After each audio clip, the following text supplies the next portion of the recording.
Welcome to Aadya TV. ఇప్పుడు మన special guest మన స్టూడియోలో ఉన్నాడు బీఆర్ఎస్ సీనియర్ రాష్ట్ర నాయకులు భుజంగారావు. సార్ నమస్తే.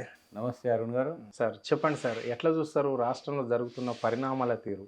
అంటే తెలంగాణ అస్తిత్వం అంటే ఏంటి? చాలామంది ఈ 2.5 సంవత్సరాల్లో తెలంగాణ పైన విడిగా మాట్లాడుతున్నారు, మనం చూస్తున్నాం.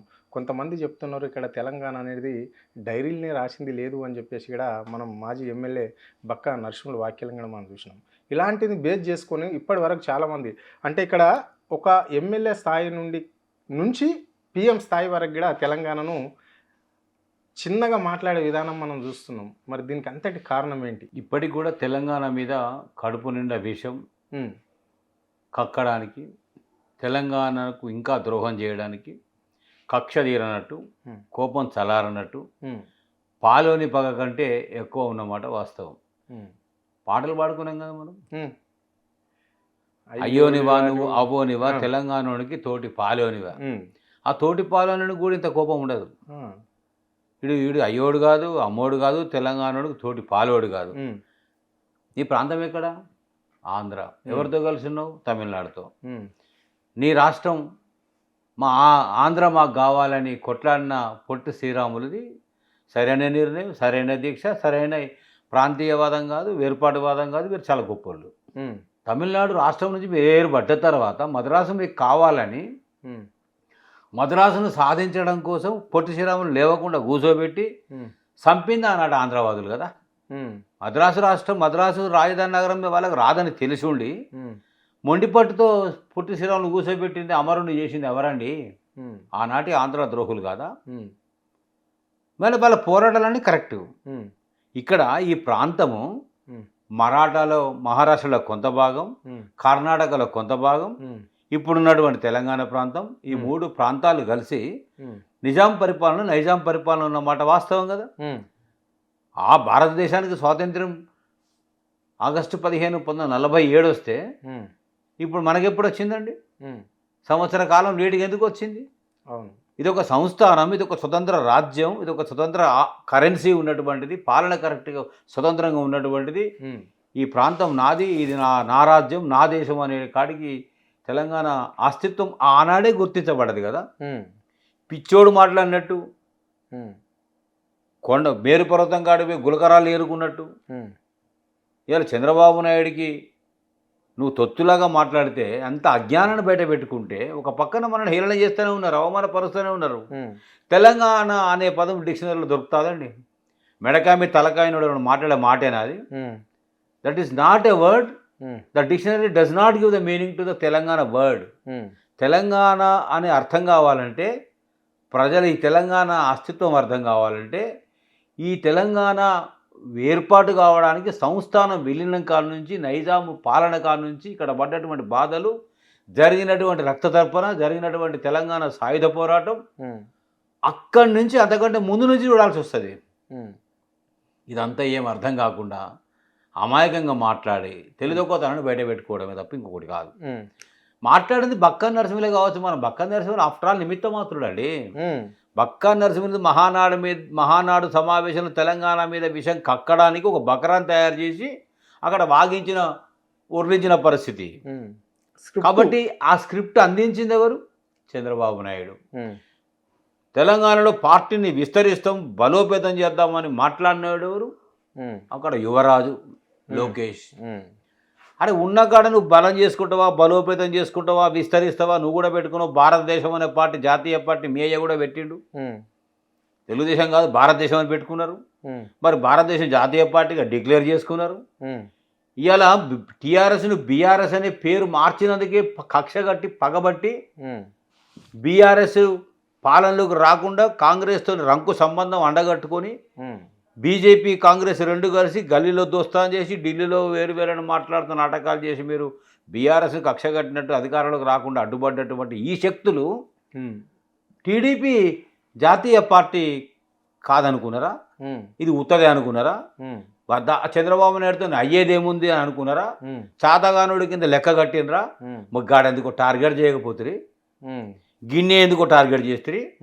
అంటే కేసీఆర్ ఒక్కడు, ఒకే ఒక్కడు తెలంగాణకున్న ఓజీ కథానాయకుడు ఇక్కడ కేసీఆర్ ఉన్నాడు కాబట్టి మీ పప్పులు ఉడకాయి కాబట్టి ఇక్కడ టార్గెట్ చేసిండ్రా.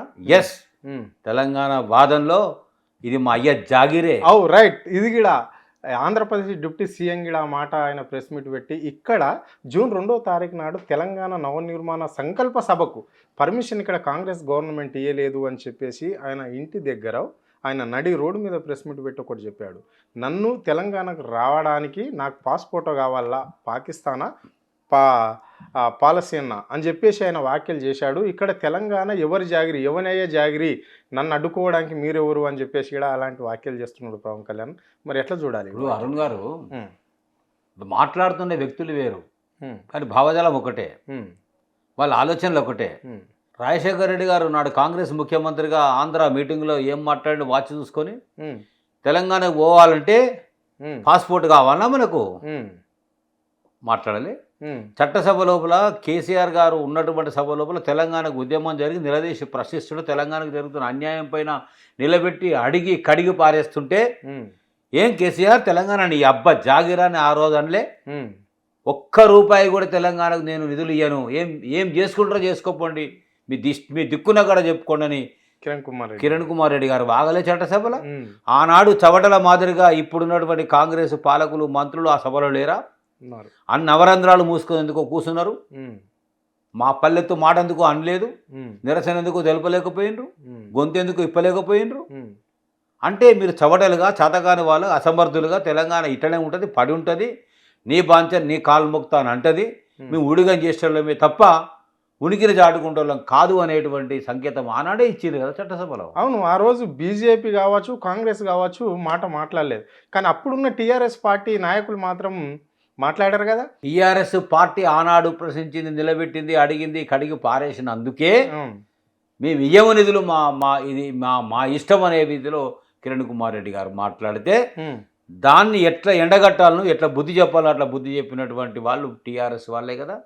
నేనేమంటున్నా, ఈ తెలంగాణ అనేటువంటి భూమి, ఈ తెలంగాణ గడ్డ పోరు గడ్డ, పోరాటాల గడ్డ, ఈ గడ్డ ఉనికి కోసం, ఈ గడ్డ స్వేచ్ఛ కోసం, ఈ గాలి కోసం, ఈ నీరు కోసం, ఈ బ్రతుకు కోసం మా తాతలు కొట్లాడినరు, మా అయ్యలు కొట్లాడినరు, మొన్న మేము కొట్లాడినాం, రేపు మా పిల్లలు కొట్లాడతారు. ఎందుకో తెలుసా?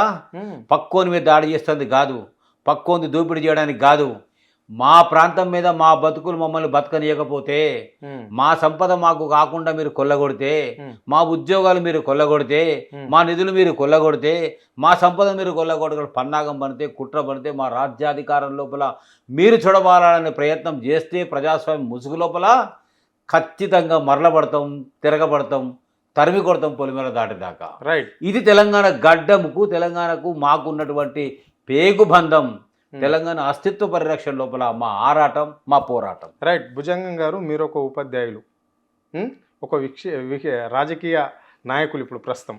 సో ఇప్పుడు రాజ్యాంగంలోనే ఉంది కదా, ఏ రాష్ట్రంలో అయినా ఏ పార్టీ అయినా పెట్టుకోవచ్చు, ఎక్కడైనా సభలు పెట్టుకోవచ్చు, ప్రజలను పాలించవచ్చు అని చెప్పేసి. మరి ఇక్కడ పవన్ కళ్యాణ్ ఇక్కడ వస్తే మీకేంటి ప్రాబ్లం? తెలంగాణలో ఏంటి ప్రాబ్లం? ఇప్పుడు మన బీజేపీ రాష్ట్ర అధ్యక్షుడిగా చెప్పాడు, కాంగ్రెస్ బీఆర్ఎస్ పార్టీలు రెండు కుమ్మక్కయే పవన్ కళ్యాణ్ ఇక్కడ సభ పెడుతుంటే పర్మిషన్ ఇవ్వకుండా చేయడం జరిగింది, వీళ్ళ గుండెల్లో రైలు పరిగెత్తుతున్నాయి అని చెప్పేసి ఆయన అంటున్నాడు. ఇది కరెక్టేనా? ఇప్పుడు నవనిర్మాణ సంకల్ప సభ మీరు పెట్టేది ఏందండి? అది రెండు నవో విధంగా నూతనోత్తేజంతో తెలంగాణను తీర్చిదిద్దుతాం అనేటువంటి వ్యక్తులు తెలంగాణ పోరాటాల్లో ఎందుకు లేకపోతే, తెలంగాణ ఏర్పడుతుందంటే 13-11 రోజులు బువ్వ తినకుండా ఉపాసం ఉన్న అంత బాధ అనిపించింది నాకు. తెలంగాణ ఏర్పడ్డప్పుడు ఏడ్చుకుంటూ కూర్చున్నా అని ఎందుకో మాట్లాడే గిదే పవన్ కళ్యాణ్. 2 కళ్ళ సిద్ధాంతం చెప్పి నాకు అది కావాలి ఇది కావాలి, కానీ తెలంగాణ ఏర్పడడానికి విషం చెమ్ముతూ అడుగడుగున అడ్డుగోడలు కట్టింది చంద్రబాబు నాయుడు గారు కదా. ఒక ఓటు 2 రాష్ట్రాలను రాజమండ్రిలో తీర్మానం చేసినటువంటి బీజేపీ అస్త్రము ఎందుకు స్వీకరించి రాజకీయ సన్యాసం చేసి పదవులు వదిలిపెట్టి పోరాటం మీ కండుబ మీ భుజాన్ని వేసుకొని ఎందుకు కొట్లాడకపోతున్నారు? ఆ రోజు ఎటుపోయినారు మీరంతా? ఒక్కడిగా బయలుదేరిండు కదా, ఉమ్, పిడికడు మందిని చీర తీసుకున్నాడు కదా, ఉమ్, ఈ బక్కోంతో ఏమైద్ది అన్నారు కదా, ఈ పిడికడు మంది మనిషితో ఏమైద్ది అనుకున్నారు కదా, ఈయనంతా కేసీఆర్ అంతా ఈయన పోరాటం ఎంత అనుకున్నారు కదా, అనిచేద్దామని అందరూ కలిసి కుట్రలు చేసిండ్రు కదా, ఉమ్, అహింసా మార్గాన్ని ఎన్నుకున్నాడు, ఉమ్, అందరినీ కూడా కట్టుకున్నాడు. మానలో ఉన్నటువంటి ఆవేశమే ఉంది, ఆలోచన కూడా కావాలి, దీనికని ఆలోచనలు జోడించి రాజకీయ ప్రక్రియ అవసరమని 32 రాజకీయ పార్టీలను ఒప్పించి మెప్పించి అందరితో తెలంగాణకు అనుకూలంగా ఆమోదం పొందడానికి లేఖలు తీసుకొని వచ్చిండు కదా. ఉమ్, ఈ ఉద్యమం ఇప్పుడే కాదండి, ఉమ్, 1969 తెలుగు తెలంగాణ ఉద్యమం జరిగింది కదా. ఎస్, అందులో నేను కూడా ఒక చిన్న పిల్లగాన్ని, ఉమ్, 9-10 ఏళ్ళ పిల్లగాని, అప్పుడు కూడా నేను పాల్గొన్నా. ఉమ్, ఉమ్, ఆ ఉద్యమం ఆనాడు ఎవరు రాష్ట్ర ముఖ్యమంత్రి? కాసు బ్రహ్మానందరెడ్డి, ఉమ్, ఆంధ్ర పాలకుడు. ఉమ్, 369 మంది పిల్లల్ని నిర్దాక్షిణ్యంగా కాల్చేసి ఉమ్, తొక్కేసి ఉద్యమాన్ని అణిచేసిండ్రు కదా. ఉమ్, ఆనాడు ప్రజాసమితి పేరుతో వచ్చిన, తెలంగాణ ప్రజాసమితి పేరుతో వచ్చిన పార్టీకి ఆత్మగౌరవంతో తెలంగాణ వాదులంతా ఓటేస్తే ఆ పార్టీని కాంగ్రెస్ కళ్ళకాడ పెట్టి మోకరిల్లి కబ్జా చేసింది కదా. ఆనాడు కాంగ్రెస్ పాలకులు కదా. ఉమ్, ఆనాడు అన్ని వందల మంది చనిపోవడానికి, ప్రాణాలు తీయడానికి ఇదే కాంగ్రెస్ కారణమైంది. ఉమ్, తెలంగాణ మలి ఉద్యమంలో కూడా 2009లో తెలంగాణ ప్రకటన చేసిన తర్వాత ఉమ్, ఆంధ్ర పాలకుల ఒత్తిడి మేరకు యూటర్న్ తీసుకొని మళ్ళీ 14 దాకా పండబెట్టి పెండింగ్ పెట్టి అనేక పోరాటాలకు, ఉద్యమాలకు 1200 మంది పైచిలకు తెలంగాణ విద్యార్థి యువకులు అమరులు కావడానికి, ఆత్మ బలిదానాలు కావడానికి కారకులు ఎవరండి? ప్రాణాలు తీసిన వాళ్ళు ఉమ్, కాంగ్రెస్ కాదా? ఉమ్, నేను అడుగుతా ఉన్నా సూటిగా. ఉమ్, ఇవాళ ఇదే చంద్రబాబు నాయుడుతో అంటగాగుతూ చంద్రబాబు నాయుడు గారికి దత్తపుత్రుడిగా పేరుగాంచినటువంటి పవన్ కళ్యాణ్ గారు, ఉమ్, చంద్రబాబు నాయుడు వస్తే నేను అడుగు పెడితే, నేను గతంలో కాంగ్రెస్తో జతగట్టి మహాకూటమి పేరుతో నేను పోటీ చేసినా, మొన్న 2018లో కూడా ఒక ప్రయత్నం చేసినా, నాకు అక్కడ అవకాశం దొరకడం లేదు, కాలు పెట్టనీయడం లేదు, పరాభవం మిగిలింది తప్ప నాకు విజయం లభించడం లేదు, నాకు అవకాశం దొరకడం లేదు, మరో రూపంతో నీ రూపంతో పోతే బాగుంటుంది అనేటువంటి స్క్రిప్ట్ తయారు చేసింది మోడీ, చంద్రబాబు నాయుడు గారు కాదా? ఉమ్, నరేంద్ర మోడీ గారు చంద్రబాబు నాయుడు, పవన్ కళ్యాణ్ ఇద్దరిని కలిసి ఒక మీటింగ్లో అతన్ని మందలిద్దాం, ఆరోగ్యం పరామర్శిద్దాం అనే వంకతో ఇంటికి పోయి మీటింగ్ పెట్టుకొని కుట్రలు పనింది ఆ రోజు కాదా? ఆ తర్వాత ఇదంతా జరగలేదా? ఎవరికి తెలియదని అనుకుంటున్నారు? తెలంగాణ ప్రజలకు అన్ని విషయాలు, అన్ని అంశాలు పక్కాగా తెలుసు, ప్రతి ఒక్కటి కూడా విశ్లేషణ చేసి చూస్తున్నారు. ఉమ్, అందుకే నేను చెప్తున్నా, మన ఇవాళ పవన్ కళ్యాణ్ గారు మాట చూసాం పేపర్లో, సరే కొంత బుద్ధి మారిందేమో అనుకున్నాం. ఉమ్, ఆలోచన పెంచుకొని, ఆవేశం తగ్గించుకొని నిదానంగా ఆలోచన చేస్తే పవన్ కళ్యాణ్ కూడా అర్థమైందేమో అని నేను అనుకుంటున్నా. నిజమైతే ఏమన్నాడు ఆయన? అవు, తమిళనాడులో బాగా సెంటిమెంట్ ఉంటుంది, ద్రవిడ సెంటిమెంట్ ఉంటుంది, తెలంగాణ గడ్డ మీద సెంటిమెంట్ ఉంటుంది, ఆంధ్ర వాడికి మన ఆంధ్రప్రదేశ్ రాష్ట్రం మనదనేటువంటి బుద్ధి మనకే లేదు అన్నాడు. ఉమ్, నీ రాష్ట్రాన్ని నువ్వు నవనిర్మాణం చేసుకుంటావా? అమరావతిని 5 ఏళ్ళు కడతావా, 10 ఏళ్ళు కడతావా, స్వచ్ఛతగా కడతారా? అది మీ ఇష్టం. ఉమ్, కానీ తెలంగాణకు వచ్చి ఏళ్ళు పెట్టాలి, కాలు పెట్టాలి, జోక్యం చేసుకోవాలనే దాంతో మీరు వస్తే సహించము. ఎస్, ఇందాక మీరు అడిగినారు ఉమ్, ప్రజాస్వామ్య దేశంలో ఎక్కడి నుంచైనా పోటీ చేయొచ్చని. ఉమ్, అవును, రాహుల్ గాంధీ గారు అక్కడ ఉత్తరప్రదేశ్లో అవకాశం లేదని వచ్చి వయనాడు, కేరళలో పోటీ చేసి గెలిచిండు. ఉమ్, ఇందిరాగాంధీ గారు మెదక్ నుంచి పోటీ చేసింది ఒకప్పుడు. ఉమ్, మీకు కాదని అనడం లేదు, ఉమ్. ప్రజాస్వామ్యం లోపల ఎవరు ఎక్కడి నుంచైనా పోటీ చేయొచ్చు. కానీ మా అక్కడి- బ్రతుకులు ఆగం చేసే ఆలోచన, అక్కడి భూ స్వరూపం కావచ్చు, అక్కడ ఉన్న విధి విధానాలు కావచ్చు, ఆ ఉద్యమాల చరిత్రలు కావచ్చు, వాళ్ళ అస్తిత్వం అన్ని తెలిసిన తర్వాతనే కదా. నేనేమంటున్నాం, రాజకీయ కొరకే, ఎన్నిక కోసమే, పోటీ కోసమే, ఉమ్, పదవి కోసమే, అధికారం కోసమే మీరు రావాలనేది తప్పు. ఉమ్, మీరు మా పోరాటాల్లో, మా కష్టాల్లో, మా కన్నీళ్ళలో, మా బాధల్లో, మా ఇబ్బందుల్లో అన్నింటా మీరు భాగస్వామ్యం అయ్యిందెప్పుడు? చెయ్యి కలిపిందెప్పుడు? భుజం దట్టిందెప్పుడు? వెంట నడిచిందెప్పుడు? ఉమ్, ఎప్పుడు లేదే. పేగుబంధం తెలంగాణతో మీకు ఏ ఒక్కనాడు కనబడలేదే. ఉమ్, అమాంతంగా ఇప్పుడు పుట్టుకొచ్చిందంటే నమ్మేది ఎట్లా మేము?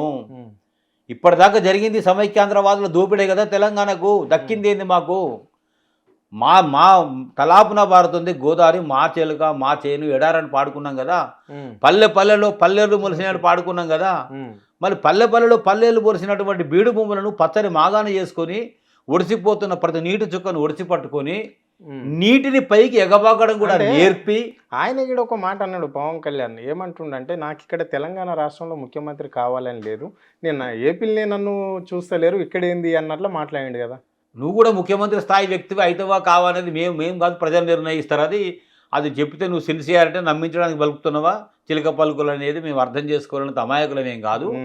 మా కేసీఆర్ గారు పల్లెల్లో పల్లెలు మొలిసిన బీడు భూములను ఇక్కడ ఉన్నటువంటి గోదావరి కృష్ణా నదులపైన ఆ సీమాంధ్రులు చేస్తున్న జలదోపిడిని అరికట్టి పెండింగ్ ప్రాజెక్టులను కంప్లీట్ చేసి కాళేశ్వరం అనేటువంటి ఒక ప్రపంచ స్థాయి దృష్టిని ఆకర్షించేటువంటి ప్రాజెక్టు కట్టి నీళ్లు కిందికి పల్లానికే ప్రవహిస్తాయి. నీరు పల్ల మెరుగు నిజము దేవుడు ఎరుగు అన్నట్టు పల్లానికే కాదు, మనము తలుచుకుంటే బీడు భూములను పొలాలుగా మార్చి మాగానిగా మార్చడం కొరకు నదులకు కూడా నడక నేర్పాలి, నదులకు కూడా పైకి ఎగబాగడం నేర్పాలి అనేటువంటి దాంతో 600 మీటర్లు నీటిని ఎత్తి పైకి పోయడానికి తెలంగాణ సస్యశ్యామలం చేయడానికి కట్టినటువంటి రూపమే ఆ కాళేశ్వరం ప్రాజెక్టు కదా. ఎందుకో మాకు నిధులు ఇవ్వకపోతే బీజేపీ గవర్నమెంట్ అడుగుతా ఉన్నా నేను. ప్రాణహిత చేవెళ్ళ రంగారెడ్డి ప్రాజెక్టుకి ఎందుకు నిధులు ఇవ్వకపోతే, ఒక్క ఎంగిల్ చేత విధిల్చినట్టు ఒక నవోదయ స్కూల్ ఎందుకు ఇవ్వకపోతే, ఒక్క మెడికల్ కాలేజ్ ఎందుకు ఇవ్వకపోతే, ఒక్క ట్రైబల్ యూనివర్సిటీ ఎందుకు ఇవ్వకపోతే, ఒక బయ్యారం స్టీల్ ఫ్యాక్టరీ ఇవ్వకపోతే, ఒక కాజిపేట్ కోచ్ ఫ్యాక్టరీ ఇవ్వకపోతే, నిధులు అంటే బైఫర్కేషన్ యాక్ట్లో ఉన్నటువంటివి అంశాలను కూడా మీరు చేయడానికి మనసు రాలేదే. ఏమొచ్చింది మీకు మనసు?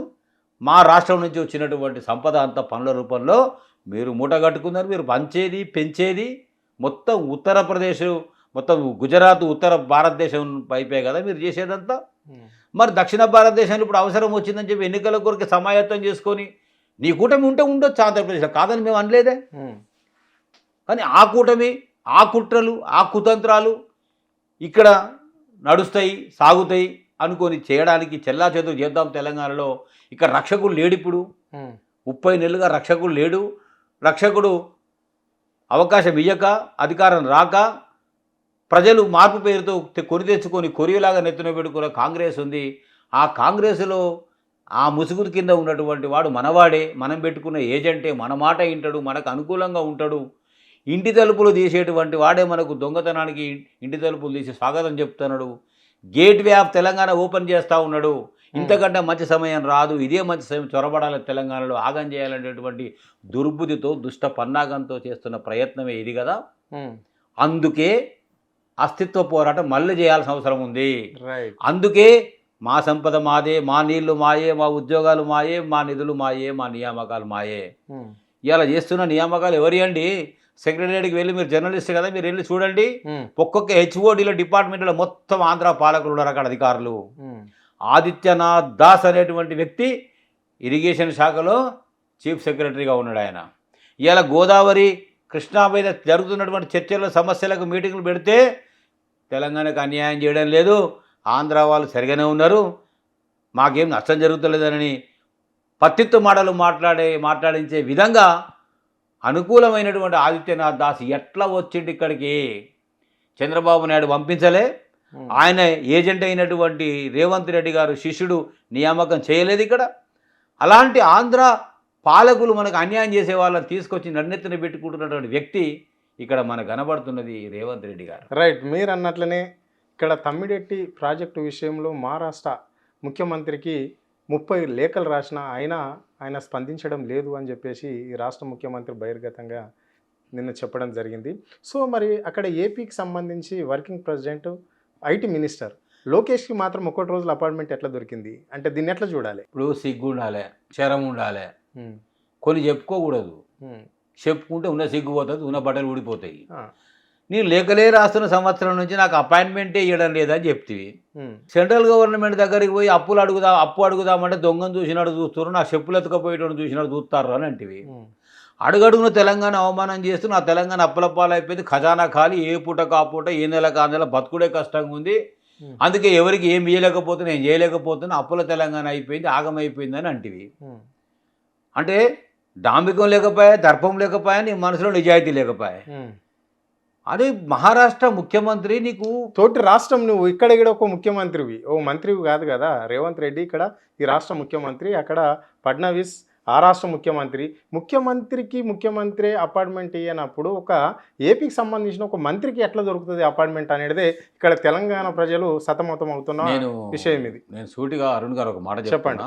తుమ్మిడి హట్టి దగ్గర కట్టాల్సిన ప్రాజెక్టు ఇక్కడ కట్టి 1,00,000 కోట్ల రూపాయల నిధులు వేస్ట్ అయినాయి, మేడిగడ్డ భాగమైపోయింది, అన్నారం ఆగం కావడానికి సిద్ధంగా ఉంది, సుందేళ్ళ ఇట్లా అయిపోయింది, కాళేశ్వరం ప్రాజెక్టు 1,00,000 కోట్లు నీళ్ళలో పోసిండని దుష్ప్రచారం చేసినటువంటి ఈ రేవంత్ రెడ్డి గారు బరాబర్ తుమ్మిడి హట్టి దగ్గర నేను కట్టి చూపిస్తా అన్నాడు.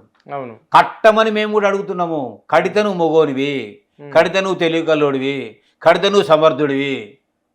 అది అడుగుతాము, ఎంటబడతాము, కట్టలేము, సాధ్యపడదనేటువంటి నివేదికలు అన్నీ తెలిసి వాస్తవాలు తెలిసినటువంటి రేవంత్ రెడ్డి గారు దాని నుంచి డైవర్ట్ చేయడానికి, తప్పుకోవడానికి మహారాష్ట్ర ముఖ్యమంత్రిని అడ్డం పెట్టి నాకు అపాయింట్మెంట్ ఇస్తలేడు, నా మాట ఇంటలేడు, నన్ను దేక్తలేడు అనే విషయం ఇలా ఒక వంకగా ఒక సాకుగా చూపించే ప్రయత్నం చేస్తున్నాడు. మీ గురువు కొడుకు లోకేష్ గారికి ఒక మంత్రి అయినటువంటి ఆయనకు అపాయింట్మెంట్ ఇస్తాడు ఎట్లా? కేరళలో పోయి నేనే గెలిపించిన, నా వల్లనే కేరళ గెలిచిన డబ్బా కొట్టుకునే నువ్వు, కర్ణాటకలో ఉన్నది నా ఫ్రెండే ఇప్పుడు చెప్పుకునే నువ్వు, ఢిల్లీలో చక్రం తిప్పే స్థాయిలో నేను ఎదిగినా అని చెప్పుకునే నువ్వే, మరి మహారాష్ట్ర లోపల నాకు అవకాశం ఇవ్వడం లేదంటే మేమైతే నమ్మడం లేదు. అంటే తెలంగాణ మీద నీకు చిత్తశుద్ధి లేకపోయి ఉండాలి. తుమ్మిడి హట్టి దగ్గర కట్టడానికి సాధ్యపడే పరిస్థితి లేదు అనే వాస్తవం నీకు తెలిసి ఉండాలి. ప్రజలకు మళ్ళీ అది చెప్పితే నవ్వుల పాలు అయిపోతా చీ కొడతారు కాబట్టి అది చెప్పలేవు. కాబట్టి దాని నుంచి నీట్గా పరోక్షంగా తప్పుకోవడానికి మహారాష్ట్ర ముఖ్యమంత్రిని సాకుగా చూపించి అది సాధ్యపడతలేదన్న మాట మొదలుపెట్టినవు అని చెప్తున్నాను నేను. రైట్. అంటే ఇక్కడ దాదాపుగా తెలంగాణ రాష్ట్రం ఏర్పడి 12.5 సంవత్సరాలు అవుతుంది. మళ్ళా కొంతమంది ఆంధ్ర పాలకుల విగ్రహాలు ఇక్కడ ప్రతిష్ఠించడం అనేది జరిగింది. దానికి రాష్ట్ర ముఖ్యమంత్రి కూడా చీఫ్ గెస్ట్గా వెళ్తున్నాడు రేవంత్ రెడ్డి. ఇప్పుడు మనం మొన్న చూసినట్లయితే ఎన్టీ రామారావు విగ్రహం మైత్రివనంలో ఆయననే చీఫ్ గెస్టు. నా జీవితంలో ఒక గొప్ప పని చేసిన అని చెప్పేసి కూడా ఆయన నిండు సభలో కూడా చెప్పడం జరిగింది. దీన్ని ఎట్లా చూస్తారు? ఇక్కడ మళ్ళా ఎస్పీ గారి విగ్రహం కూడా పెట్టడం జరిగింది. ఇంకా ఎంతమంది పెడతారు ఆంధ్ర వాళ్ళవి? మరి ఇక్కడ తెలంగాణ మీరు అన్నట్ల సాయుధ పోరాటంలో ఎంతోమంది అమరులయ్యారు. తెలంగాణ మలిదశ తొలిదశ ఉద్యమంలో కూడా ఎంతోమంది అమరులయ్యారు. మరి వీళ్ళని అక్కడ ఆంధ్రకి కూడా పరిచయం చేయాలి కదా. ఈరోజు ఈ రాష్ట్రం మాది అని చెప్పుకుంటున్న తెలుగు రాష్ట్రాలు, తెలుగునాడు ఒకటి అని చెప్పుకుంటున్న పెద్దలు ఇక్కడ మరి ఎప్పుడైతే సాయుధ పోరాటంలో ఇక్కడ ఈ హైదరాబాద్ మాది అని చెప్పేసి పోరాటం చేస్తేనే మీరు ఇక్కడ వచ్చారు. వాళ్ళ విగ్రహాలను అక్కడ ప్రతిష్ఠించాలి కదా. ఇక్కడ తెలంగాణ నుంచి పంపించిన వాళ్ళకి పక్కకు పెడదాం. ఇక్కడ మీరు ప్రత్యేక తెలంగాణ గురించి పోరాటం చేసిన వాళ్ళవి అంటే వాళ్ళని కూడా చూపెట్టాలని చెప్పేసి మా వాదన. ఎట్లా అంటే వీళ్ళు చేయడం వల్లనే ఆ రాష్ట్రం విడిపోయింది, వీళ్ళు కొట్లాడడం వల్లనే వాళ్ళని పరిచయం చేయాలి కదా. ఇక్కడ పాలించరు అని చెప్పేసి వాళ్ళ విగ్రహాలు పెట్టినప్పుడు ఇది తప్ప రైటా? ఇది చెప్పండి. నేనేమంటున్నా అరుణ్ గారు, అన్నం పెట్టినకు సున్నం పెట్టి, ఉన్న ఇంటికి కన్నం పెట్టి, తిన్నింటి వాసాలు లెక్క పెట్టే, దొంగలకు తలుపులు తెరిసే, దొంగలకు సద్దులు కట్టే ఇట్లాంటి ముఖ్యమంత్రి ఉంటే ఇవన్నీ జరుగుతూనే ఉన్నాయి, చూస్తూనే ఉన్నాం. విచిత్రం ఏమీ లేదు ఇలా. ఎస్పి బాలసుబ్రహ్మణ్యం విగ్రహము రవీంద్ర భారతి కాడ పెట్టి నేను ఆంధ్ర గాయకుడిని గుర్తించిన ఇతనే గాయకుడు, గొప్ప గాయకుడు అని చెప్పదలుచుకున్న సంకేతం ఇచ్చిండు, చెప్పిండు. జయ జయ హే తెలంగాణ పాటను అందశ్రీ రాస్తే దాన్ని సవరించి, జోడించి, కుదించి, పెంచి ఏదో ప్రయోగాలు చేసి అదే అందశ్రీతో ఎందుకు పాడించలేదు అని అడుగుతున్నాను నేను. అందశ్రీ కంటే గొప్ప స్వరం కీరవాణి దగ్గర ఉన్నదని భ్రమపడ్డా, భావించిండా, ఆశపడ్డా, ఆంధ్రకే ఆ పాటను అంకితం చేయాలనుకున్నాడా. కీరవాణి సంగీతంలో, కీరవాణి స్వరంలో ఆ పాట తయారైపోయింది. ఆ బాధతోనే ఆయనకు హార్ట్ అటాక్ వచ్చింది అందశ్రీకి. తీసుకుపోయి పాట చేతికి ఇచ్చినా పాడిస్తాడని నేను అనుకున్నా, తీసుకుపోయి నా ముందరనే కీరవాణితో పాడించిండు అని అప్పటి నుంచి బెంగ పెట్టుకున్నాడు. పాప రంది పెట్టుకున్నాడు. ఆ రందికి, ఆ బెంగకు, ఆ మానసిక ప్రెషర్కి హార్ట్ అటాక్ వచ్చి చచ్చిపోయింది ఆయన. ఇది వాస్తవం. రైట్. ఇలా గద్దర్ లాంటి వ్యక్తి ఇక్కడ మహానాయకుడు, యుద్ధ నౌక లాంటి గద్దరు ఉంటే ఇవాళ నేను అడుగుతా ఉన్నా, ఈ గద్దర్ విగ్రహం తీసుకపోయి అత్తే నీ తెలంగాణలో పెట్టు, ఆంధ్రలో పెట్టు, మా తెలంగాణలో మేము పెడతాం. పెట్టి దొడ్డి కొమరేది పెట్టు, సాకల ఏలమ్మది పెట్టు, బందగిరి పెట్టు, షేక్ బందగిరి పెట్టు, సర్దార్ సర్వాయి పాప అన్నది పెట్టు. అనేక మంది దొడ్డి కొమరే అక్కడ మన ఉన్నాడు, మన ఆసిఫాబాద్ దగ్గర కొమరం భీం, మా కొమరం భీముది పెట్టు, తుర్య బాజ్ఖాన్, అనేక మంది, వందల మంది ఉన్నారు కదా, మహామహులు ఉన్నారు కదా. వాళ్ళని ఎట్లా పెట్టి పరిచయం చేయాలి, ఏమని చేయాలి? ఇక్కడ అంటే ఎన్టీ రామారావు ఒక రాష్ట్ర ముఖ్యమంత్రిగా ఇక్కడ గుర్తింపు ఉన్నాడు కదా తెలంగాణలో, మరి వాళ్ళని ఏమని పెట్టి పరిచయం? ఎన్టీ రామారావు గుర్తింపు ఎట్లా వచ్చింది? ఇక్కడి ప్రజలు రాజకీయ పార్టీ పెట్టి, అవునన్నా కాదన్నా ఎన్టీ రామారావు గారు పెట్టిన పార్టీలో కొంచెం పేదలకు సాదలకు బీదలకు కొంచెం రాజకీయ చైతన్యం కల్పించినటువంటి ఒక సినిమా హీరోగా కథానాయకునికి ప్రాంతము రాష్ట్రము అది ఏమి ఉండదు. ఒక సినిమా వచ్చినప్పుడు హీరోని అందరూ అభిమానిస్తారు, ఇష్టపడతారు, సినిమా చూస్తారు. అట్లా చూడబడినటువంటి వ్యక్తి ఎన్టీ రామారావు. పాలన వచ్చిన తర్వాత కొంచెం మంచి జరుగుతుంది కదా అని అనుకున్నారు. ఆయన చంపినోడేవాడు, బతికుండగా పానం తీసినోడేవాడు చంద్రబాబు నాయుడు కాదా? వెన్నుపోటు పొడిచినోడు, గట్టిగా పోడు సార్ ఇంకా పొడితే కూడా మళ్ళీ లేవకుండా పోవడమని చెప్పినోడు రేవంత్ రెడ్డి కాదా? అందరు కలిసి పానం తీసిరు కదా. పానం తీసిన ఎన్టీఆర్ విగ్రహాన్ని పట్టుకొచ్చి ఇక్కడ రోడ్డు మీద పెట్టి హైదరాబాద్లో ప్రతిష్ఠిస్తున్నాడు. నన్ను చూడు, నా గొప్పతనం చూడు, నా చక్కదనం చూడని. ఇంకా పివి నరసింహారావు దేశానికి ప్రధానమంత్రి అయ్యిండు, మరి ఆయన విగ్రహం పెట్టలేదు ఎందుకో? ఆయనది పెట్టుకోవాలని సో ఎందుకోలేదు? శవాన్ని కావాలని లేదు కదండి కాంగ్రెస్ నాయకులు. ఆర్థిక సంస్కరణలు చేపట్టినటువంటి గొప్ప ప్రధాని, స్ఫురద్రూపి, దూరదృష్టి ఉన్నటువంటి ప్రధానమంత్రి గారి పరిపాలన ఆనాడు పివి గారిది లేకపోతే ఇలా అన్నమో రామచంద్ర చిప్పబడుకున్న దేశం వచ్చేది. ఆద్యుడు పివి నరసింహారావు. మరి ఎందుకో గాడ చేయకపోతుంది, ఈడెందుకో స్మృతివనం పెట్టకపోతుంది, ఈడెందుకు ఎవరిని చేయకపోతుంది?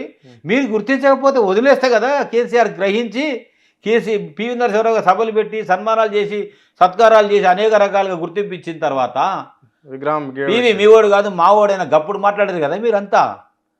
అందుకే అంటున్నారు దొంగలు సద్దులు కడుతోళ్ళని, అందుకే అంటున్న పక్కోనికి ద్వారాలు తెచ్చేటోళ్ళని. ఇవాళ ఎన్టీఆర్ సభ, ఎన్టీఆర్ మీ విగ్రహం ఒక్కటే చూస్తున్నాం మనం.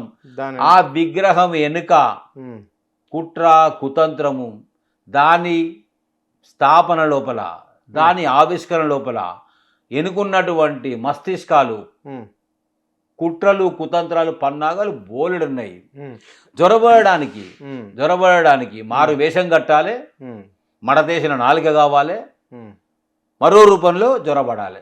అందులో భాగమే ఈ విగ్రహాల ఆవిష్కరణ. అందులో భాగమే ఆవేశపడిన పవన్ కళ్యాణ్ తెర మీద చూపించి మాట్లాడడం. పరిస్థితి అనుకూలంగా లేదు, వామ్మో ఏమో అనుకున్నా కానీ తెలంగాణ మొత్తం తిరగబడుతుంది, మరలబడుతుంది, నువ్వు పోయినా నేను పోయినా ఇట్ మేక్స్ నో డిఫరెన్స్. అస్తిత్వం బాగుంది అక్కడ, ఏదో పవర్లో లేడనుకున్నాం కానీ పార్టీలకు అతీతంగా ఇంతమంది ఒకటై ఇంత ఎదురుదాడి చేస్తారనుకోలే. ఓ పవన్ కళ్యాణ్ ఇక మూసుకోరా పోయి నువ్వు మారినట్టు స్టేట్మెంట్ అంటే సరిదిద్దుకునే మాటలు మాట్లాడు. నిజంగా నిజంగానే హృదయంలో నుంచి చేస్తే ఓకే, కానీ ఇది కూడా మాట్లాడిచ్చినట్టు చిలక పలుకులుగానే కనబడుతున్నాయి నాకు. ఆయన ఏమన్నాడంటే మొన్న మీటింగ్లా గద్దర్ గారికి బండి కొనియమంటే కొనిచ్చినా, నేను బండి కొనిచ్చినా అది వాస్తవమే. అరే సార్, గుప్తదానం చేసినోడు చెప్పుకోడు. నా దృష్టిలో చిరంజీవి కంటే గొప్పోడే పవన్ కళ్యాణ్. ఆర్థిక పరంగా గుణం చూస్తే చిరంజీవి ఎండ్ల రూపాయి పడ్డా కూడా కడిగి జేబులు వేసుకునే బాబదు. ఈయన కొంత వితరణ చేస్తాడు, చెయ్యి మంచిదే, కానీ నువ్వు చేసినవో చేయలేదో మీ మీద చూడలే. మా గద్దర్ గారు బతికినప్పుడు నిజమే వెహికల్ కొనిచ్చాడు, బండి కొనిచ్చిండా కానీ ఆయన ఎన్నడూ చెప్పలే. ఆయన బిడ్డ కూడా తిరుగుబాటు చేసి ఆయన బిడ్డ కూడా అత్యంత గురించి మాట్లాడింది. మరి మా నాయనకు బండి కొనిచ్చిండు, ఆ బిడ్డ కూడా మాట్లాడలే. ఆమె ఉన్నది కదా, మాట్లాడింది కదా, నిన్న మాట్లాడింది. కొనిచ్చినావు అనుకో, గది నువ్వు వేదిక మీద చెప్పుకోవాలన్నా? నువ్వు బండి కొనిస్తేందుకు తెలంగాణ అస్తిత్వానికి ఏం సంబంధం అండి? ఇప్పుడు దానం చేస్తావు, బోలెడు మంది నువ్వు దానం చేస్తావు, గుణం ఉన్నది కాబట్టి. నీ ఇంటికి వచ్చిన వాడల్లో అడక తింటోడేనా? నీ ఇంటికి వచ్చిన వాళ్ళు నీకు నువ్వు దానం చేసిన కూడా రుణపడి ఉండాలా, నీకు బాణసగిరి చేయాలా? అంటే పవన్ కళ్యాణ్ కూడా పంచాయతీలో గద్దర్ ఉండి హెల్ప్ చేసిండు అని చెప్పేసి కూడా ఆనాడు వినికిడి వినబడ్డది. అంటే సీనియర్ జర్నలిస్టులు అంటే పరిటాల రవి బారి నుంచి తప్పించారు గద్దర్ లాంటి వాళ్ళే అని చెప్పేసి కూడా అదేమన్నా తెలుసా గారు? ఏమైనా ఉండొచ్చు, అప్పుడు కూడా చాలా విన్నాం. పరిటాల గారు కొట్టిర్రు, గుండు గీకిర్రు, కూసోబెట్టిర్రు అని. కాదు, అబద్ధము నిజము ఏదో అది జరగవచ్చు, ఉండొచ్చు, నిజము కావచ్చు, కాకపోవచ్చు. ఇది ఇప్పుడది అప్రస్తుతం. ఎందుకంటున్నాడు తెలియని విషయం గురించి మాట్లాడుకోవడం టైం వేస్ట్. గద్దర్ చేస్తే నీకు మేలు చేసి ఉండొచ్చు కాక, లేదా నీలో చేగువీరకు శిష్యుని అని చెప్పుకున్నావు, చేగువీరకు అనుచరుని అని చెప్పుకున్నావు, కమ్యూనిస్ట్ భావజాలం ఉంది నాకు అన్నావు, లెఫ్టిస్ట్ భావజాలం ఉంది అన్నావు. గద్దర్ కూడా అలాంటి సిమిలర్ భావజాలం ఉన్నాడు కాబట్టి, లెఫ్ట్ భావజాలానికి పుట్టినీళ్ళు కాబట్టి ఆయన గౌరవిస్తే గౌరవించవచ్చు కాక. నేనేమంటున్నా, నాకు బండి కొనితే కొనియొచ్చు, గొప్పడివే, కానీ నువ్వు మళ్ళీ పబ్లిక్ లోకి తెలంగాణ అస్తిత్వం మీద జరిగినటువంటి దానికి, ఈ పేగు బంధానికి గద్దర్ గురించిన బండికి సంబంధం లేదు కదా. అక్కడ పవన్ కళ్యాణ్ వ్యక్తిత్వము అట్టడుకు దిగజార్చుకున్నాడు. ఆ మాట చెప్పకపోతే గొప్పగా ఉండేదేమో. చెప్పినందువల్ల నీకు ఒక బండి కొనిస్తే గద్దర్ నీకు బానిస కావాల్సిందా అని నేను అడుగుతున్నా. రైట్. గద్దర్ని అడ్డం పెట్టుకొని తెలంగాణలోకి వద్దాం అనుకున్నావా? గద్దర్ అనుచరులంతా నీకు పనిచేస్తారనుకున్నావా? నిన్ను కీర్తిస్తారనుకున్నావా? అసలు అంత ఈజీగా నీకు రాజకీయ పరిపక్వత లేకుండా, సమాజం గురించి అధ్యయనం లేకుండా, అవగాహన లేకుండా తొందరపడి ఎందుకు మాట్లాడదామని అడుగుతున్నా నేను. కాబట్టి సమైక్యవాదులకు దయచేసి దండం పెట్టి చెప్తున్నా, ఖబర్దార్, జాగ్రత్తగా ఉండండి, ఒళ్ళు దగ్గర పెట్టుకోండి. తెలంగాణను తక్కువ అంచనా వేసినా, మా మీద దాడి చేసే ప్రయత్నం చేసిన, మా సంపద దోపిడీ చేసే ప్రయత్నం చేసిన, మా పాలన లోపల స్వరాష్ట్రం వచ్చింది, స్వపరిపాలన మొదలయ్యింది. ఇలా మొన్న కేసీఆరా, ఇలా రేవంత్ రెడ్డా, రేపు బరాబర్ రాబోయేది కేసీఆరా, ఆ తర్వాత ఎవరనేది ఇక్కడ తెలంగాణ ప్రజలు డిసైడ్ చేసుకుంటారు. ఇది మీకు సంబంధం లేని విషయం. మీ ఎన్నికలు జరిగినాయి మొన్న. మీ ఎన్నికల్లో కేసీఆర్ కానీ, టీఆర్ఎస్ కానీ, బీఆర్ఎస్ కానీ ప్రచారం చేయలే. అక్కడికి వచ్చి మా తెలంగాణ విగ్రహాలు తీసుకొచ్చి అక్కడ పెట్టలే. అక్కడ మాకు అభిమానులు లేరు అనుకోకండి. మాకు కూడా ఫ్లెక్సీలు కట్టిర్రు, ప్రచారం చేసిర్రు. మీరు మా దగ్గర పార్టీ పెడితే బాగుంటుందని ఆహ్వానించారు. కానీ మేము ఆలోచన చేసినాం తప్ప ఆవేశపడలే, ఆ నిర్ణయానికి రాలే. ఇవాళ లేనిపోయిన విద్వేషాలు రెచ్చగొట్టి వచ్చి ఒక మంట పెట్టిపోయినావు. పవన్ కళ్యాణ్ ఒక మంట పెట్టిపోయినావు. ఇక్కడ ఆంధ్ర వాళ్ళు ఉన్నారు, తెలంగాణ వాళ్ళు ఉన్నారు, ఇతర రాష్ట్రాల నుంచి వచ్చినటువంటి ప్రజలు ఉన్నారు. అందరూ అన్ని రకాలుగా వచ్చి బతుకుతున్నాం. రావచ్చు, పోవచ్చు, రొయ్యలు అమ్ముకోవచ్చు. వస్తున్నావు, పోతున్నావు, రొయ్యలు అమ్ముకుంటున్నావు, వ్యాపారం చేస్తున్నావు, ఉద్యోగం చేస్తున్నావు, ఉపాధి పొందుతున్నావు, బతుకుతున్నావు. బతుకు పోరాటం మీద తెలంగాణ వాదులు ఎప్పుడు కూడా మాట్లాడరు.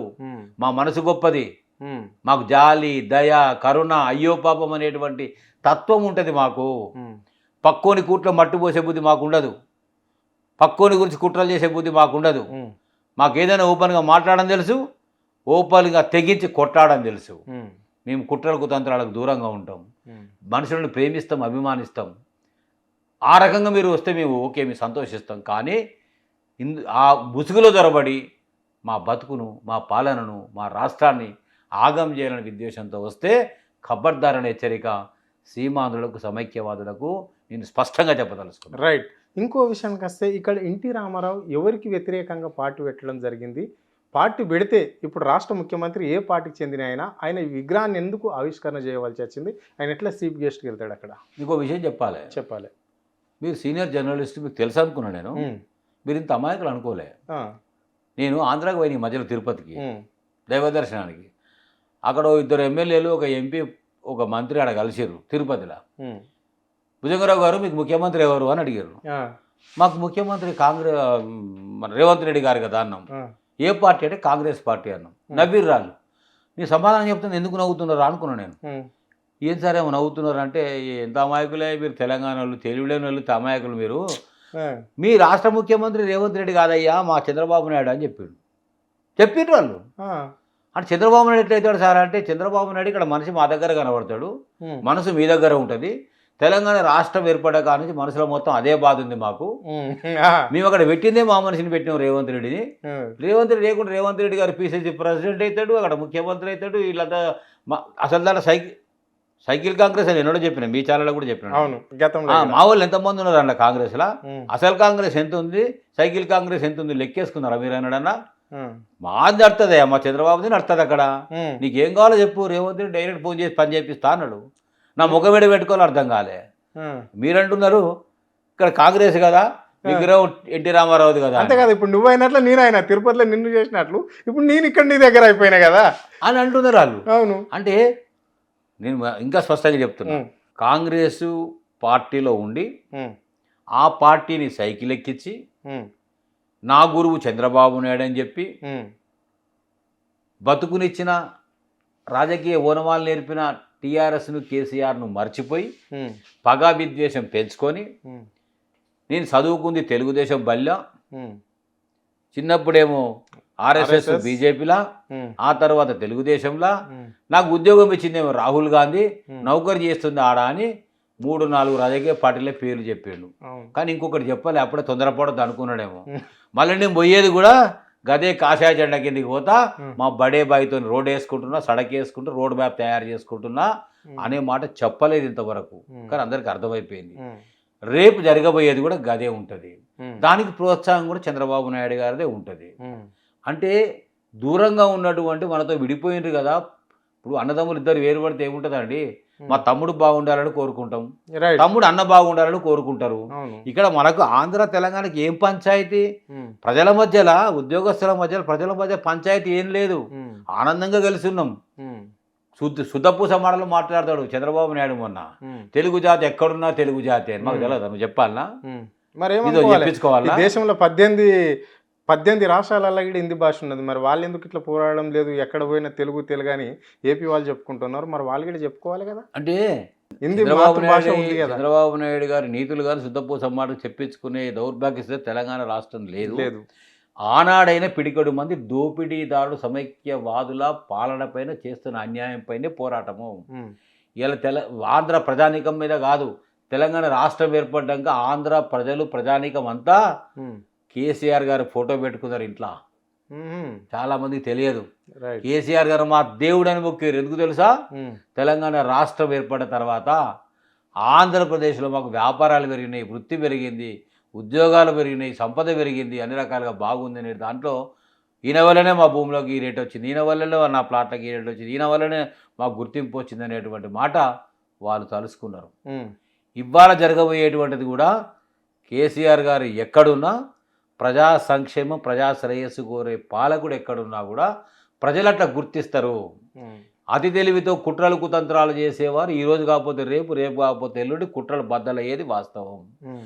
కుట్రలు పసిగట్టినాడు మనిషి యొక్క వ్యక్తిత్వము, మనిషి యొక్క మానవత్వము లేదనే సంగతి తెలిసినాడు తూకొడతారు, చీకొడతారు తప్ప ఇంకొకటి ఉండదు. ఆ రకంగా తూకొట్టి చీకొట్టి దూరం కొట్టాలనేటువంటి దాంట్లో ఇలా తెలంగాణ జాతి ఏకంగా ఒక గొడుగు కిందకి వచ్చింది. అది తెలంగాణ అస్తిత్వ పరిరక్షణ కోసం. Okay, right. ఇక్కడ ఇది ఇట్లా ఉంటే పవన్ కళ్యాణ్ ఈ విధంగా ఉంటే రాష్ట్ర ముఖ్యమంత్రి కూడా మొన్న జూన్ 2వ తారీఖు నాడు చాలామంది వెయిట్ చేశారు. మీలాంటి పెన్షన్దారులు కావచ్చు, హెల్త్ కార్డుల విషయంలో కావచ్చు, ఉద్యోగస్తులు కావచ్చు, వాళ్ళ పిఆర్సీ విషయంలో ముఖ్యంగా జర్నలిస్టులు, ఆర్టీసీకి సంబంధించిన కార్మికులు కూడా కళ్ళిట్లో పెట్టి చూసారు రాష్ట్ర ముఖ్యమంత్రి సభను. దీన్ని ఎట్లా చూస్తారు? మరి ఎవరికి ఏమి ఇచ్చారు? జూన్ 2వ తారీఖు నాడు అందరికి అన్నీ అమలు చేస్తామన్నారు. పెన్షన్ల విషయమే కావచ్చు, 2500 మహిళలకు ఇస్తున్న విషయం, అనేక పథకాలను కూడా ఇంప్లిమెంట్ చేస్తామని చెప్పారు. మరి ఎవరికన్నా మొన్న జరిగిందా?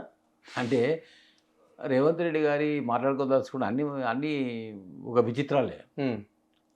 ఓయూ మీటింగ్ పోయిండు, ఆయనకి ఇంగ్లీష్ వస్తుందో నీకు తెలియదు, నాకు తెలియదు, రాదో కూడా మనకు తెలియదు. ఆ మీటింగ్ పోయిండు. అంతకుముందే 1000 కోట్లు కేసీఆర్ గారు ఫండ్ ఇచ్చిండు, బిల్డింగ్స్ తయారై రిబ్బన్ కటింగ్ పోయిండు. పోయి ఒక మీటింగ్ పెట్టిండు. ఆ మీటింగ్లో ఇంగ్లీష్ నాకు రాదయా, ఇంగ్లీష్ వచ్చినట్టు పరిపాలన చేస్తాడే, నాకు రాదు, నేను చేస్తలేనా, నా పరిపాలన చక్కగా ఉంది, నా రాజ్యం ఎంత చక్కగా ఉంది, ఇంగ్లీష్ వచ్చేలో పెట్టుకుంటా, వాళ్ళతో చేపిస్తా, రావాలని ఉన్నదా, జపాన్ అనుకో ఇంగ్లీష్ వస్తుందా, జర్మన్ అనుకో ఇంగ్లీష్ వస్తుందా, నేను కూడా గంతే అని చెప్పిండు. ఇంకప్పుడు తెలిసింది అలాంటి వాళ్ళందరికీ ఈయనకి ఇంగ్లీష్ రాదు చక్కదనం అని అర్థమైపోయింది. సంబంధం లేనటువంటి సబ్జెక్టు మాట్లాడు, 10 మందిలో పలసనబడు రేవంత్ రెడ్డి గారు అలవాటు. దిల్సుఖ్నగర్కి పోతే విమానాలు కూడా దొరుకుతాయి అంటాడు. హైదరాబాద్ చుట్టూ 3 సముద్రాలు ఉన్నాయి అంటాడు. 3 దిక్కుల సముద్రం ఉన్న ద్వీపకల్పం మన హైదరాబాద్ శ్రీలంక మాదిరిగా హైదరాబాద్ ఉందా అంటాడు. ఇక మనం అందరం కూడా బట్టలు చింపుకొని 3 సముద్రాలు ఏడవునేని ఎన్నుకులాడాలి, అందరు ద్వీపకల్పం వేడుందని ఎన్నుకులాడాలి, దిల్సుఖ్నగర్ దుకాణంలో పోయి విమానం దొరుకుతుంది అని అడగాలి. ఇట్లాంటి అద్భుతాలు మాట్లాడేటువంటి అవివేకి రేవంత్ రెడ్డిగా ముఖ్యమంత్రిగా ప్రజలు గుర్తించలేదు. అవివేకగా మాత్రం ఒక హాస్యధోరణిలో మిగిలిపోయిన మాట వాస్తవం. జూన్ 2వ తారీఖు నాడు, ఇంతకంటే ముందు ఇంకొక సందర్భం చెప్తా, ఒక మీటింగ్ పోయింది ఎక్కడికో, అంత ఇంగ్లీష్లో స్పీచ్ రాసి ఇచ్చారు. ముందటి 2 పేజీలు మంచిగానే ఉన్నాయి, ఆ ఇచ్చేటోడు మధ్యలో 2 పేజీలు వీక్ వేసినట్టుంది. 1, 2, 3, 4, 5 పేజీలు లేవు. ఆ 2 పేజీల్లో మీటింగ్ మాట్లాడతారు, 3వ పేజీ వెతుకుతారు, ఎటుకాడ వెతికినా 3 కనబడతలేదు, 4 లేదు, 5 లేదు, మళ్ళీ 7వ పేజీ ఉన్నది. 2వ పేజీకి 7వ పేజీకి లింక్ పెట్టి మాట్లాడితే దానికి కూడా సంబంధం లేకుండా పోయింది. ఏమంటే మీలాంటి రిపోర్టర్స్ రాసిర్రు, మిస్ అయిన ఇంగ్లీష్ పేపర్లు, మాటకు సంబంధం లేకుండా మాట్లాడిన ముఖ్యమంత్రి అని రాసిర్రు. అంటే స్క్రిప్ట్ రాసిచ్చేటోడు వేరుంటే మాట్లాడేది ఇట్లా ఉంటే గట్నే ఉంటుంది. మొన్న కూడా ఎర్రటి ఎండ కొట్టచ్చు, నిజమే, నువ్వు ఉన్న దుబాయ్ కాదు, నువ్వు ఉన్న సౌదీ అరేబియా కాదు, ఎడారి ప్రాంతం కాదు, ఎండ నీకే కాదు మాకు కూడా కొట్టింది, కింది స్థాయి నుంచి కష్టపడి వచ్చినోడివి. ఆయన కష్టపడి వచ్చిన చెప్పడు ఎక్కడ తొక్కుకుంటా వచ్చినా అంటాడు. ఏం దొక్కుతావు? రోడ్డు మీద నడితే రోడ్డు దొక్కుతావు, దారిలో నడితే దారి దొక్కుతావు, కింద రాళ్ళు ఉంటే రాళ్ళని దొక్కుతావు. ఆయన దొక్కింది ఎవరిని? మనుషులను. ఎవరి మనుషులను రాజకీయ నాయకులను అడ్డొచ్చేటోళ్ళు అందరినీ తొలగించుకుంటా తొక్కేసుకుంటా పీకేసుకుంటా వచ్చిండు. ఎందుకంటే బాలకృష్ణ సినిమాలో చెప్తాడు, మొక్కే అని పీకేయకుండా వదిలేస్తే వృక్షం అవుతుంది కష్టమైంది అని.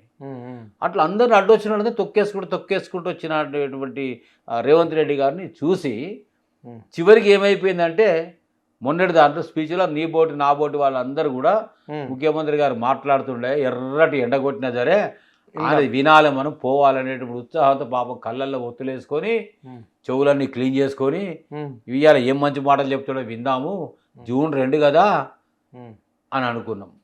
ఆయన మాట్లాడి చివరికి సడన్గా ఆపేసి ఎండ బాగా కొడుతుంది అని కట్ చేసిన పరిస్థితి. అక్కడ చెప్పదలుచుకున్న ఏం మిగిలిపోయినాయి, అందులో ఏమున్నాయి, ఏం కథ మాకు అర్థం కాకపోయింది. బుక్లెట్ ఉందని చెప్పిండు కదా, బుక్లెట్ ఉందని చెప్పాడు, అందులో ఏమున్నాయో చూడలేదు కదా. ఇస్తామన్నాడు మరి నువ్వు జూన్ 2 తారీఖు నాడు చాలా మందికి తీపి కబురు అన్నాడు కదా. సున్నా ఏదీ లేదు. ఎవరెవరు మా హెల్త్ కార్డ్స్ చెప్తాడు అనుకున్నాడు. మా హెల్త్ కార్డ్స్ మా కటింగ్ వాడంగానే మొత్తం మేము ఎదురుదాడి చేసినాము. మాకు చెప్పకుండా మా డబ్బులు ఎట్లా కట్ చేస్తావు, పెన్షనర్ల డబ్బులు ఎట్లా ఆగం చేస్తావు, ఉద్యోగులు ఎట్లా ఆగం చేస్తావు, నీకు ఎవడిచ్చిండు అధికారం మిస్టర్ రేవంత్ రెడ్డి అని మేము ఎదురు తిరిగిన తర్వాత ఇదంతా ఎటో పోయేటట్టు ఉందని అది చెప్పడం బంద్ చేసిండు. ఇక 2500 మహిళలకు ఏం చేసిండు, స్కూటీలు ఏం చేసిండు, 4000 పెన్షన్ ఏం చేసిండు, రైతు బంద్ ఏం చేసిండు, రుణమాఫీ మాత్రం అబద్ధం ఆడిండు. అందరికి రుణమాఫీ చేసిన 2 లక్షల రూపాయలు అన్నాడు. అందరికి కింది మీద చూసుకున్నాం. రైతు బంధు వరుస పెట్టి ఇచ్చిన అన్నాడు. ఎకరానికి ఒకసారి ఇచ్చిండు. నాకు 5 ఎకరాలు ఉంది, ఇంకో 3 ఎకరాలకు రానేలేదు. ఇట్లాంటి అబద్ధాలు మాట్లాడే కాడికి మాట్లాడిండు. ఇక వెనక ఏమున్నాయో చెప్పితే సాధ్యపడే అనుకున్నాడా, ఇవన్నీ ఇయ్యలేని అనుకున్నాడా, ఇవన్నీ చెప్తే మళ్ళీ నా బొచ్చు బిగుతారు అనుకున్నాడా, 2 ఏళ్ళ నుండి బతుకుడు కష్టం అనుకున్నాడా, ఏమనుకున్నా మాత్రం అందరి ఆశల మీద నీళ్లు జల్లి అందరి నోట్లో మట్టి కొట్టి అంతటితో వెళ్ళిపోయాడు. నిజమే మనం అనుకుందాం ఎండ బాగా కొట్టినందుకే మాట్లాడలేకపోయినని. తెల్లార ప్రెస్ మీట్ పెట్టి చెప్పొచ్చు కదా. ఆర్టిస్ట్ కార్మికులు అయితే 1000 కళ్ళతో వెయిట్ చేసారు. ఎందుకంటే జూన్ 2వ తారీఖు మొన్న వాళ్ళు ధర్నాలు ఆందోళన చేసినప్పుడు ఒకడు అమరవీరుడు కావడం జరిగింది, శంకర్ గౌడ్. ఆ విషయంలో మీరు సమ్మెను విరమించుకోండి, మీకు జూన్ 2వ తారీఖు నాడు విలీనం చేస్తున్నాం ప్రభుత్వంలో అని చెప్పిండు. మరి వాళ్ళకంత పెద్ద అరుణ్ గారు హెల్త్ కార్డ్స్కి జివో 86 ఆనాటి టీఆర్ఎస్ ప్రభుత్వము ముఖ్యమంత్రి కేసీఆర్ గారు ఇచ్చారు. ట్రస్ట్ కూడా ఫామ్ చేస్తాము నాటి ఆర్థిక మంత్రి ఆరోగ్య మంత్రి హరీష్ రావు గారు చెప్పారు, జివో కూడా ఇచ్చారు. అది ఎన్నికల సమయంలో జరగలేకపోయింది. ఎన్నికలు అయిన తర్వాత అవే కార్డ్స్ జేఏసీ నాయకులు అడిగితే 5 DAలు అడిగితే అటకెక్కించిండు, పిఆర్సీ అటకెక్కించిండు. మేము కడుపు నిండా ఫిట్మెంట్ ఇచ్చినటువంటి కేసీఆర్ గారిని పక్కన పెట్టి 1వ తారీఖు నాడు జీతాలు ఇచ్చుడే ఎక్కువ, మీకు ఏమైనా ఎక్కువ మాట్లాడితే ఇది కూడా రాదని బెదిరించే ముఖ్యమంత్రి గారికి మనం లోబడి పనిచేసాం. చివరికి ఏం జరిగింది ఇప్పుడు అంటే అనుకున్నదంతా ఒకవైపుగా ఉంది, ఆశపడ్డదంతా ఇట్లా ఉంది. ఆర్టీసీ వాళ్ళ సమ్మె జరిగినప్పుడు ఆర్టీసీని విలీనం చేయాలనే జీవో నాటి ముఖ్యమంత్రి కేసీఆర్ గారు ఇచ్చిండ్రు. ప్రక్రియ షురూ కాలే.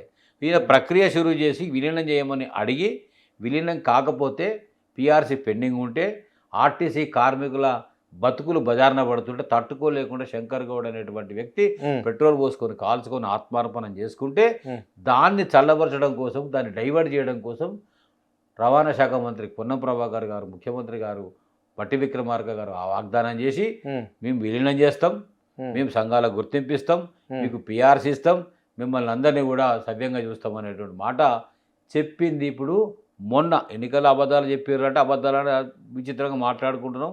మనకు అలవాటు అయిపోయింది, రేవంత్ రెడ్డికి అలవాటు అయిపోయింది.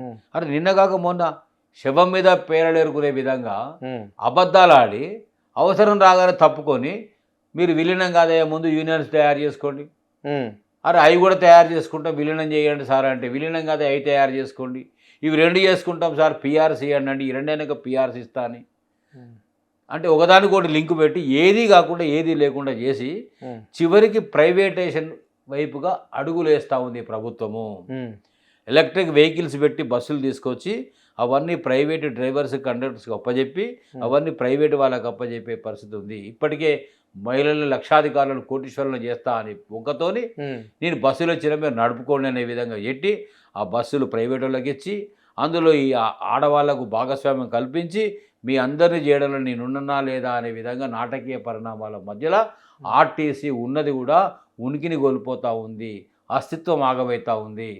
ఆర్టీసీ వాళ్ళు ఇప్పటికైనా ఐక్యంగా వచ్చి పోరాటం వల్ల గట్టిగా ఒక పట్టు పడితేనే ఔరేక్ దక్కా అని పోరాడితేనే తప్ప మాయమాటలు నమ్మి మీరు మోసపోవడం ఉంటుంది తప్ప ఇంకోటి ఉండదనే మాట చెప్తా ఉన్నా. రైట్. మరి జర్నలిస్టుల ముచ్చట ఏంటి? వాళ్ళకి కూడా ఇంట్లో సలహా ఇస్తాన్నాడు కదా ఫ్యూచర్ సిటీలో.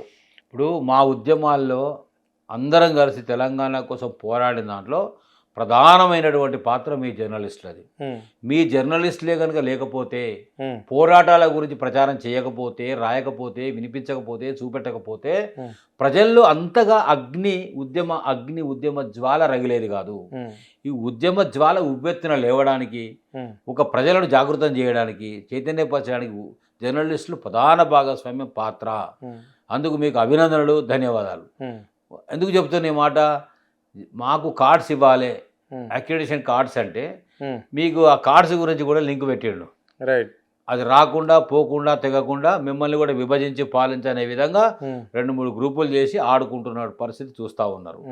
ఇక మీరు ఇళ్ల స్థలాల గురించి ఆశపడుతున్నారు. మీరు ఆశ భంగమే ఉంటుంది తప్ప ఆశ నెరవేరదు. రేవంత్ రెడ్డి గారి ప్రభుత్వము పనికిరాని దగ్గర హైదరాబాద్కు 100-150 కిలోమీటర్ దూరంలో ఏ పోరంబోక్ భూమో, ఏ చెరువు శిఖం భూమో, ఏ ప్రభుత్వ భూమో పంచరాయ దొరికితే అందులో మీకు ఇచ్చినమనే పేరుతో ఇస్తే ఒక ప్లాట్ ఇస్తాడేమో తప్ప హైదరాబాద్ లాంటి చోట మీకు ప్లాట్ ఇవ్వడు అని 100% నేను చెప్తా ఉన్నా. ఎందుకంటే అట్లాంటి ఆలోచన ఆయనకు లేదు, ఆ చిత్తశుద్ధి లేదు. ఇవాళ అన్నాడు, మా కేటీఆర్ అన్నాడు, ఇలా మీకు ప్రైమ్ ఏరియా లోపల మళ్ళీ అధికారంలోకి వస్తే 100 ఎకరాల భూమిలో నార్సింగి కానీ మంచిర్యాల కానీ అట్లాంటి ప్రాంతం లోపల 100 ఎకరాలలో మీకు ఇండ్ల స్థలాలు ఇచ్చి తీరుతుంది బీఆర్ఎస్ మళ్ళీ అధికారం వచ్చిన తర్వాత మీకు చేసి చూపిస్తాము అని చెప్పాడు. అంటే అది చేసి చూపుతామని చెప్పినప్పుడు ఈయన ఇప్పుడు చేయాలి కదా. అదే మంచిర్యాల అదే నార్సింగిలా 100 ఎకరాలు వీళ్ళు అసాధ్యం అనండి. 100 ఎకరాలకు బామ్మర్దులకు వస్తాయి, భూమర్దులకు వస్తాయి. అందరికీ అన్న సంతర్పణకు చేయొచ్చు, కృష్ణార్పణం చేయొచ్చు, భూభారతిని భూహారతి చేయొచ్చు. మరి జర్నలిస్టులకు భూమి ఇవ్వడానికి 100 ఎకరాలు దొరకట్లేదు రేవంత్ రెడ్డి గారికి. చిత్తశుద్ధి ఉంటే చేసి చూపెట్టాలి. జర్నలిస్టులకు కార్డు ఇచ్చి జర్నలిస్టుల మనసుల్లో స్థానం సంపాదించుకోవాలి.